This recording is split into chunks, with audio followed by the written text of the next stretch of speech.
Hi, my name is Scott Smerud, and I'm the broker and owner of Smerud Real Estate. Today I'm very excited to talk with you about the top 10 things that you'll want to consider with your purchase agreement. Now, there's all the boilerplate language, but these are the top 10 things that buyer and seller will need to agree to. And by the way, that boilerplate language might be boilerplate, but that doesn't mean it's not important. So I'm going to list them out, and then I'm going to go over them in a little bit more detail. Number one, purchase price. Number two, the close of escrow date or duration. Number three, the earnest money deposit, which is different from the down payment of the buyer. Number four is the financing of the buyer, the type of financing. Number five is the pre-approval and proof of funds of the buyer. Number six is any conditions before the sale happens. Number seven is whether or not there's a rent back when the buyer gets to move in. Number eight is expense allocation during the escrow process. Number nine is the default timelines of the process. Number 10 is the big one. What stays and what goes? Fridge, washer, dryer. So going to the top and working our way down, purchase price, pretty self-explanatory. And now keep in mind, the buyer will have an appraisal, so that'll impact the purchase price potentially as well. But number two is the close of escrow date. So is it a 30-day escrow with cash, maybe a 17, otherwise maybe a 60, or a fixed date? Think through when parties are going to move, how it would all work out. Of course, be sure that close of escrow is on a day when the county recorder is open.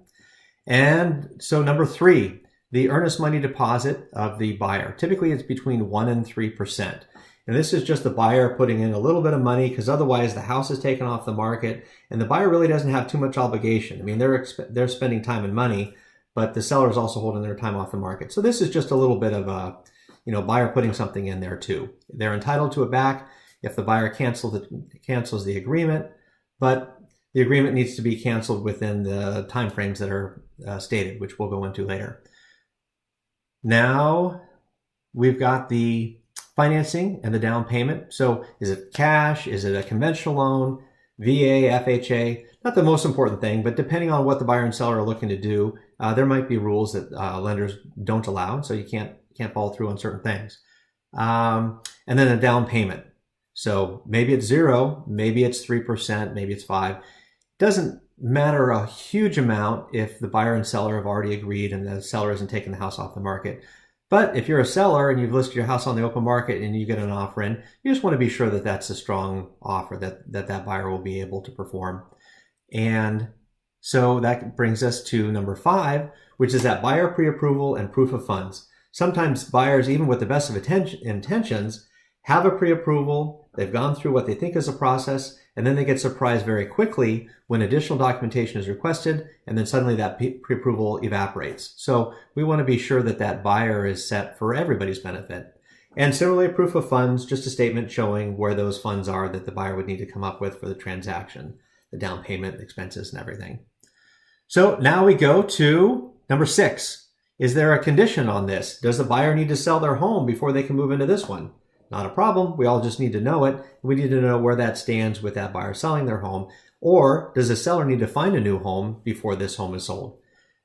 Number 7 is the rent back. When does the buyer move in? So it's a little bit of a take on previous, but does the seller need to get the funds, but then have a little period where they have to stay in the home before they can actually move out? That's fine, but we need to think through some of those rent back terms and be sure everybody's comfortable with that. Who pays the HOA, who maintains the yard, those types of things. Number 8 is expense allocation. Are we going to do it the standard way, which, it's nobody has to follow, it's just customary, or do we want to do something different? So escrow, split 50-50. Buyer typically receives a home warranty paid for by the seller.